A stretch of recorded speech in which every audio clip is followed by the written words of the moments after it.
backwards. Let's do this. I feel like Mia Farrow from Rosemary's Baby, not in the best kind of way. She looks super cute. I feel stupid. Not that my hair is stupid, but I've been trying to do a little bit more makeup action here, and I just feel like a clown. Today's book is Where Are the Children by Mary Higgins Clark. I had this really great intro that got completely ruined because I did not unpack my Mary Higgins Clark books. They are in bins, and my bins had been accessible, and then somebody decided to stack all of my bins in a corner, underneath chairs, underneath other bins, and I hurt my back about a year ago. It's not any better, and I did not feel like lifting dozens of pounds just to get one book for you. There is your fun intro to this book. I have another book that I have to review, and I was like, this or that, and I decided to go with Where Are the Children because 1, it's fresher. 2, I liked it more. And 3, there is no 3. There we go. To start with, I did listen to it on audiobook, and it was painful. It's very similar to Redeeming Love and just a couple other books that I've read from a certain period of time where the narrator is like a middle-aged woman. The book started slow. I've mentioned before, I grew up on Mary Higgins Clark. I should not have been reading Mary Higgins Clark at the ripe age of 10, but I was, and I have loved her. It has probably been 15 years since I've read. Okay, that's not entirely true. I think I've listened to some audiobooks over the last 15 years, but they all have that one narration flaw in common, so they have not been enjoyable for me.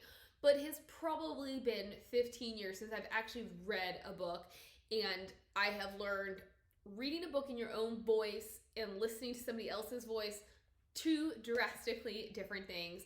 So, apart from the fact that it was really painful to listen to this woman, like some of her minor characters she did a great job on, but the whole premise of the book is that this woman, Nancy, she already lost 2 children, and then 7 years later, her new children have gone missing. Her older child, Michael, is like 5 or 6, I believe, and he sounds like an old man. This narrator could not make him sound youthful if she tried. Aside from that, the opening was really slow.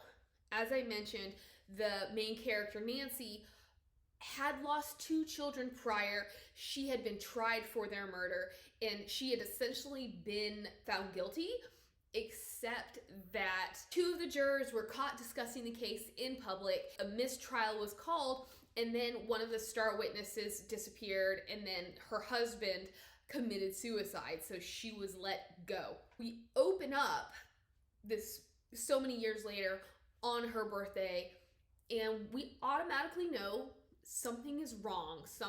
She has a deep, dark secret in her past. It involves her children. I do not think we needed that. Like, I thought it could have been handled differently. It's not so bad opening up with a secret, with a mystery. Like, we all, when a book, when a writer writes, the writer should be having the reader ask questions. Why? What?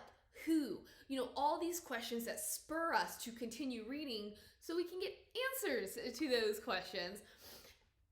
This one was just a little too obvious. There was not enough time in between being confronted with these questions and then having these questions answered. And these books turned the wrong way. These books are like yay big. So they're not very large. There's not much time given for much development. I think that is also something that negatively impacted this novel. The first husband had a lot of development or further development that we needed from him, and we never got it. I think the other factor to this is, I think this is supposed to be an omniscient narrator. To which I realize I don't like omniscient narrators. I think what I need to do is find a book where it was really well done. Because lately, every time I've read an omniscient narrator, it's very much like head hopping. Granted, just like that Tamara Pierce series, it was written in a time where that was acceptable. This novel is probably late 80s, early 90s, so I can actually accept or understand why there's so much head hopping, and that maybe it's not actually supposed to be omniscient narration, but we were literally hopped within like one page between three characters. You start in one character's head, but then we need to know how the other one is feeling. So in the next sentence, we hop to them, only to then hop back to the original, and then we'll hop into a third character. And it's disconcerting. I do not care for it. So if you have any really good omniscient narrator novels for me, please pass them along, because this is driving me crazy, where I'm like, what is the narrative perspective? We immediately learn that Nancy had two children, Peter and Lisa. What we learn is that she had married one of her college professors. His name is Carl, very young. I think they got married when she was like 18 or something. They have those two children, and when they're like 5 or 6, they go missing from the back of her car, and they're found with, so they can't breathe. The police believe that she killed her children. We do not know why. There is no real motive except for that witness who disappeared. His name is Rob Legler. And can I just say, there's a lot of names in here that I was just like, I can't, they sound too similar.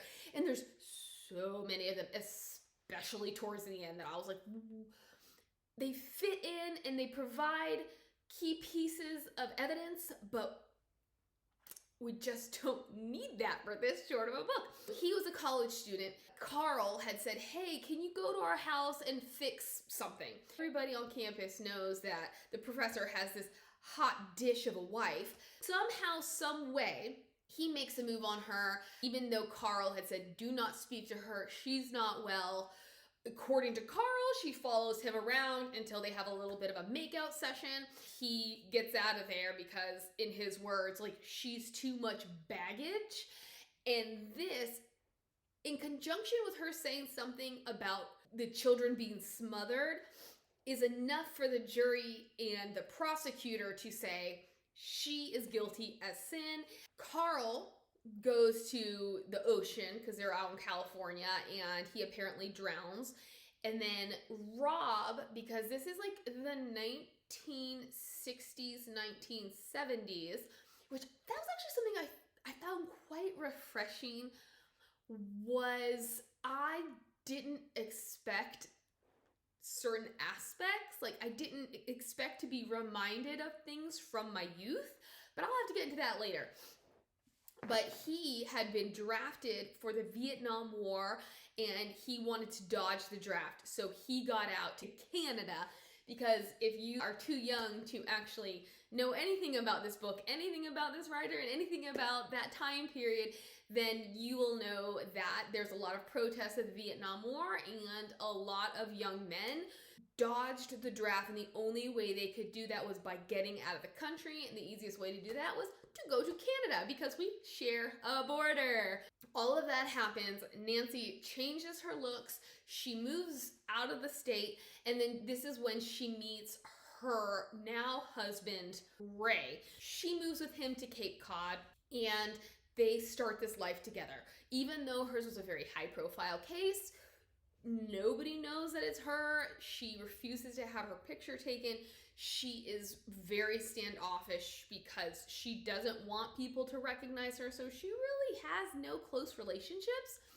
Ray owns a real estate company, and he has a co-worker named Dorothy. And then we have all these things about Dorothy, and then this other guy who's a part of this whole mystery. There could be, will be, might be romance, which I could have done without. But there's so many characters that we did not need all their side stories. Sure, it developed them, but in the end, I wanted more development of our main characters because it would have made the situation more impactful. And I think it would have helped this book age a little bit better. In any case, we're moving along. They live by a lake. One of the things that scarred her from her first marriage apparently was how controlling Carl was. He was kind of abusive in certain ways. He was definitely emotionally and mentally abusive, but then he was like a strict disciplinarian that verged on physically abusive. But because of how strict he had been with their children, she now subconsciously tries to be less strict with her current children, Michael and Missy. Part of their routine is in the mornings, the kiddos can go and play outside, and then they'll have lunch, and then I think she goes and takes them to school.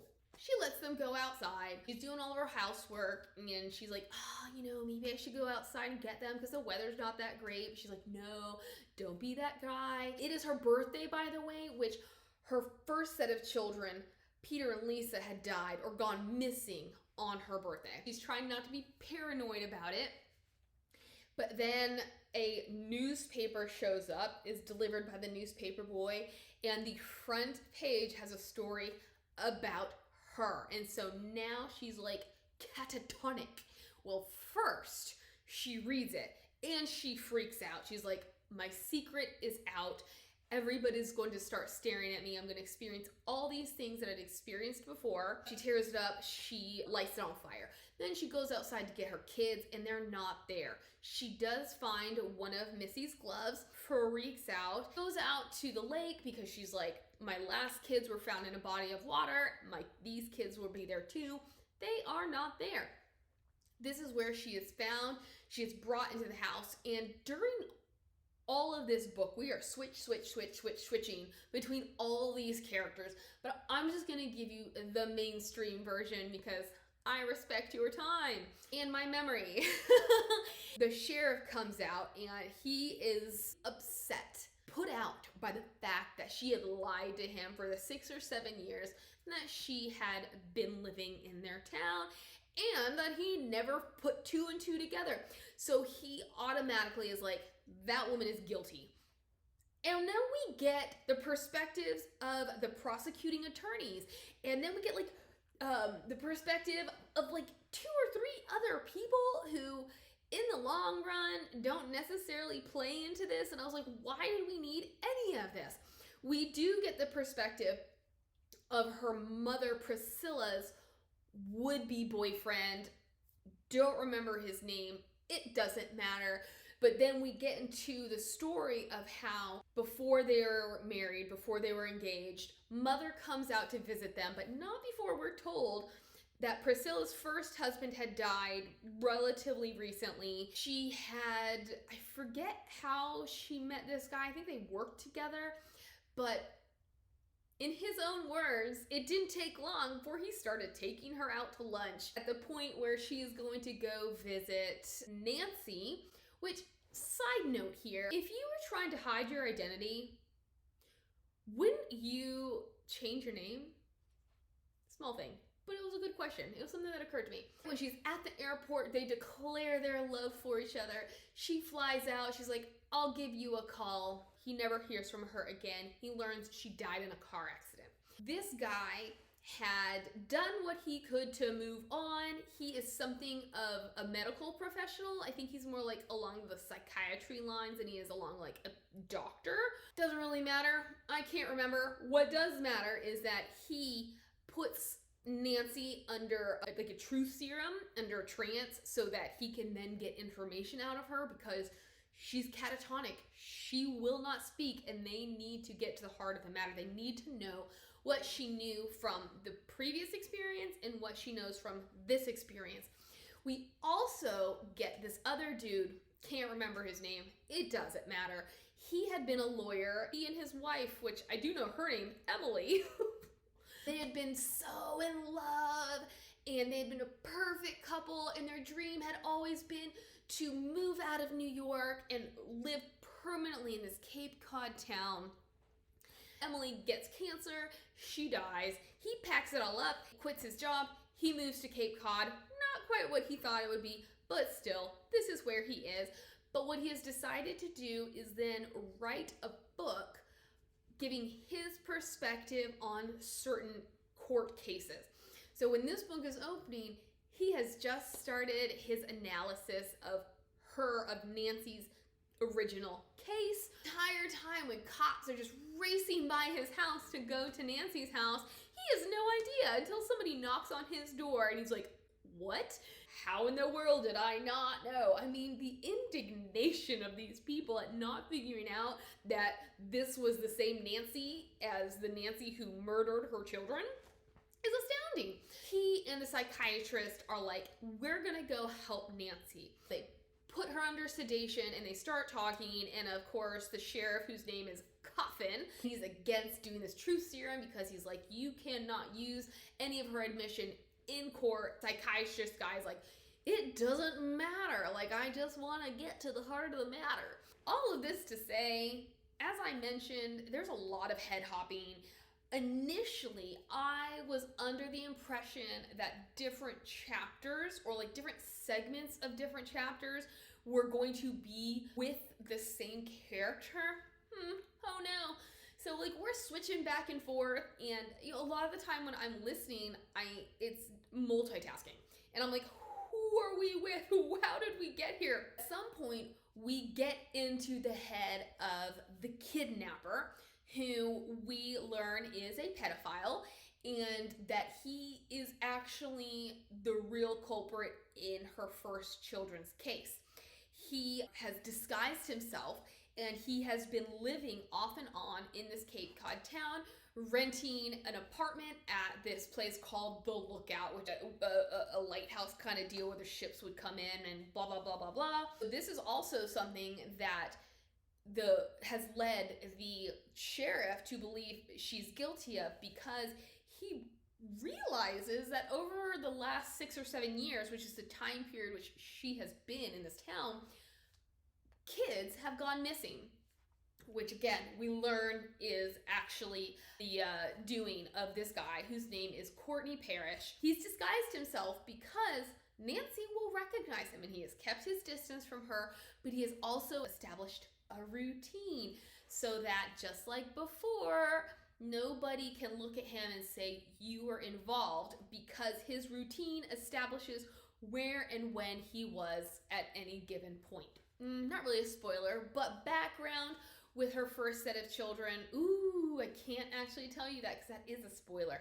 But with this set of children, what he had done was he had been watching Nancy. He knew her schedule. He approached the kids, stuck them with needles, hides them underneath this jacket in his car, and he gets out of there, but not before we are pointed in the direction of another car that has come along. And if only he noticed that this car slowed down and turned around and had seen something of him and his car. Foreshadowing there. We don't get any more information on this car until like 3/4 of the way into the book, by the way. So he has the kids, and this is where we're learning that this dude does things to children that should not be done. But this is one of those things that it kind of caught me off guard, because we are very aware and familiar with that act, with what pedophilia is. However, in this novel, there's some information given, and one character looks at another character and it says, okay, what did you get from this piece of information? And the dude was like, very surface level things. And the first character goes, because what I get is pedophilia. Do you know what that means? It struck me as very generational. Like, in a way, it dates this book. This is just a concept that is so prevalent in our society these days that it blew me away when I was like, oh my gosh, this guy couldn't recognize it immediately? As we're watching this guy kind of moon over Nancy's children, we understand his plan is to mess with these children, kill these children, throw these children into the ocean, and then by the time their bodies are found, nobody could ever say that he could have been involved because the timeline wouldn't suit. But right when he is about to give them a bath, he is interrupted because Dorothy calls and says, hey, I have a prospective buyer and we are coming by. The terms are that all he needs is a 30-minute window of time.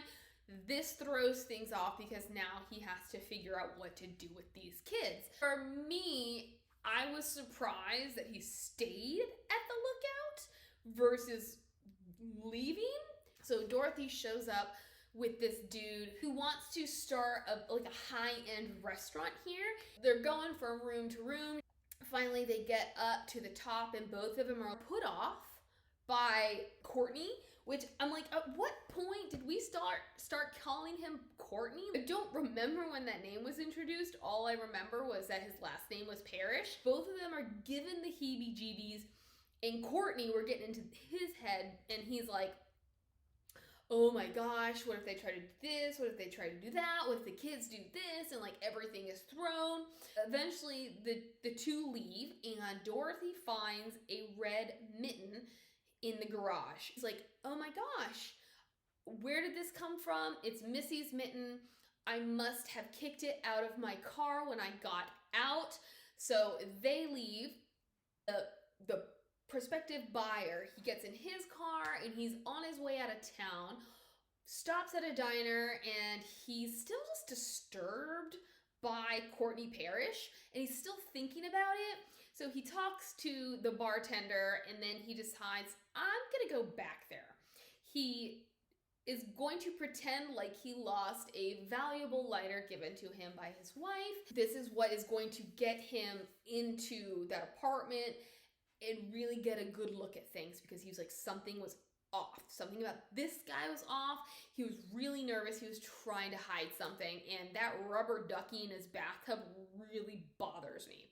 During this time, because Dorothy and this buyer were coming by, Parrish had flipped the kids some tranquilizers or whatever so that they'd be put out, but Michael did not drink all of the milk. While this guy is coming back, he goes to get the kids, and first, it looks like Missy, he might have suffocated her to death.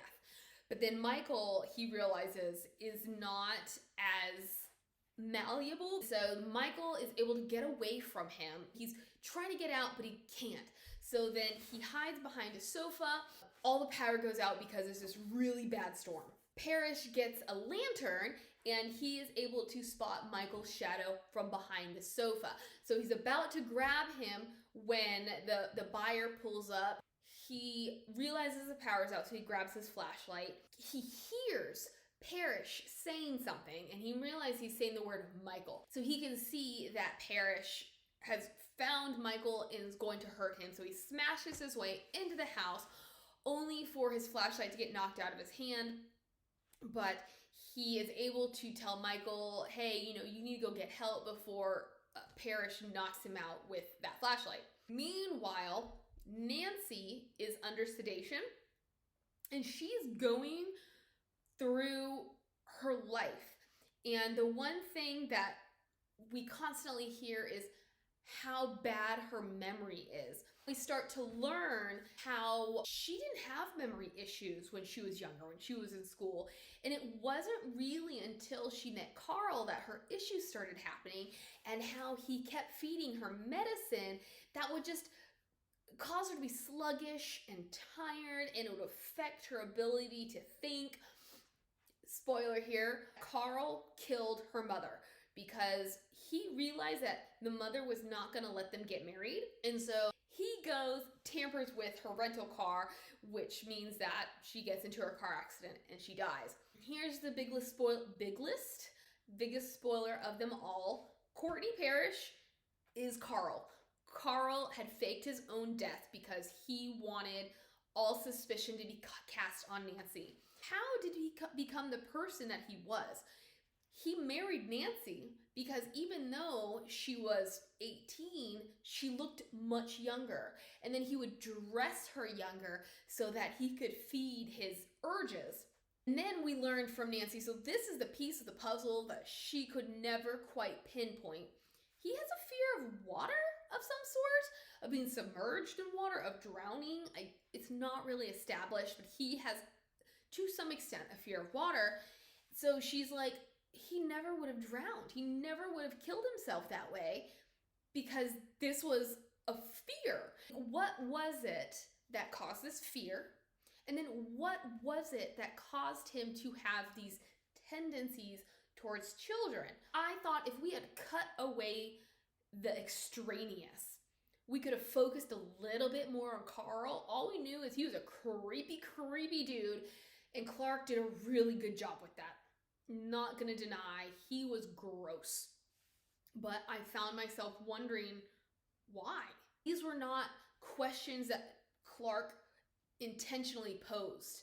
They were just ones that occurred to me because of underdevelopment. We have all these moments, like these close misses, and then we start to get these extraneous characters watching the news, and somebody will be like, oh my gosh, I know that dude, which is Carl, but everybody else is like, oh, you couldn't possibly know him because he's dead. Just little things, and then we do have Rob Legler reappear because during his hiatus in Canada,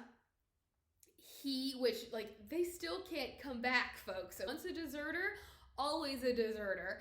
And if you come back and you are caught, you will be put in jail no matter how much time has passed. So he's up in Canada and he's kind of like talked to these guys about Nancy, and he has made them believe that more happened than really did.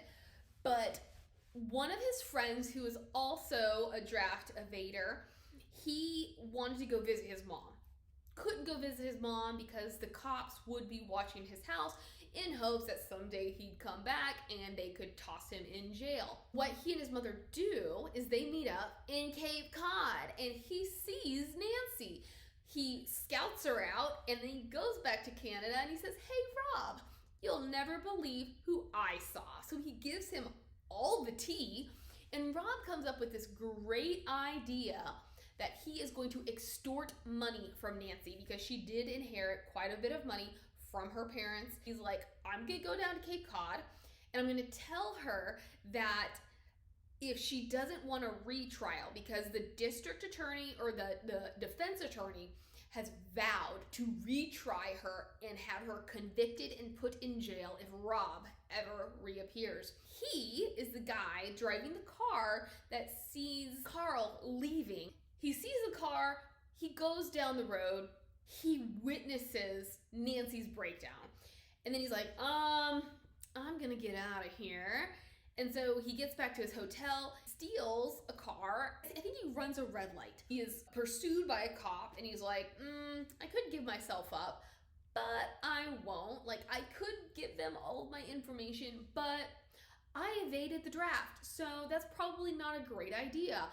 Self-preservation at its finest. He hops out of the car. He's trying to get out, but as I said, there's this massive storm. I think at this point, maybe like finally, we get all this information out of Nancy, out of how basically Carl had been drugging her and how he had been molesting her. And then as soon as she had a daughter, he stopped, and the insinuation is that he then moved on to the daughter and all this stuff. She remembers seeing Rob when she went to the lake, and then this coincides with other people having spotted Rob and Rob's theft of this car.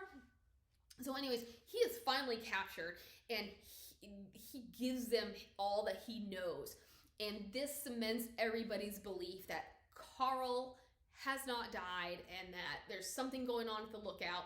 Nancy and Dorothy have a conversation because it's this point she's remembered that Carl's Achilles heel was water. And so she sends the officer that had been tasked with staying with her. She's like, you need to go because all the phone lines are out. And then Michael has called because, as I said, that prospective buyer was like, you need to get help. So he has called his mother, but all the lines are out. And then this was really interesting to me too. And it's just a sign of the times that I'm not familiar with, where she calls the operator and she's like, can you please trace this call? And the operator's like, I cannot trace this call once the call has ended. And for me, I'm like, I didn't think it was that hard, but whatever. So she sends that officer off to the police station, and then this is when she has her revelation. And then she's talking about the mittens, one of which she found, the other of which Dorothy's like, I can't believe how dumb I was. Like, I know where he is.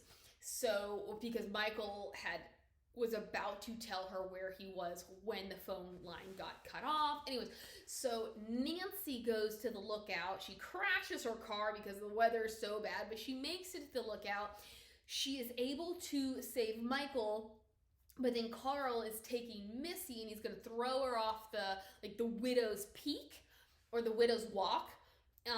Somehow Nancy's able to save him. Nancy's able to save Missy. Carl falls off himself. He is fished out of the water alive, and before he dies, he does admit to killing the first two children, as well as to killing her mother Priscilla. And this was that thing that I didn't think was a spoiler earlier, but actually is.